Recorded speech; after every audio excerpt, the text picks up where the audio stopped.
દીપક પટેલ છું હું. મારી ડોટરની એક્ઝામ હતી 11:30 અહીંયા આવ્યો હતો. એને બધું ચેક કરવામાં આવ્યું.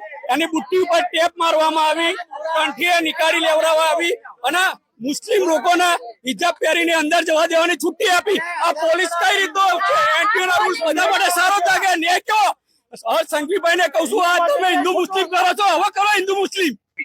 કે હિજાબ સાથે અમારા સ્ટુડન્ટો તો જે નીતિ નિયમ પ્રમાણે એમના હિજાબ ઉતરાવીને મોકલાવવામાં આવ્યા, એમને ફરી પાછા બોલાવી પ્રિન્સિપાલે આ દરેક વાલીઓની હાજરીમાં એની પાસે ક્ષમા યાચના માંગી છે. છોકરાઓ જે ગયા હતા એ નીતિ નિયમ પ્રમાણે બધા એલાઉ થઈને ગયા, બરાબર છે. અચ્છા, કલાવા, કંઠી, મંગલસૂત્ર કે કાનની બુટ્ટી તકના જે પણ બી પરીક્ષાના નિયમ પ્રમાણેના હોય એ બધા દૂર કરીને ગયા. પણ અમારો વિરોધ માત્ર ને માત્ર એટલો છે કે ભાઈ સમાનતા હોવી જોઈએ.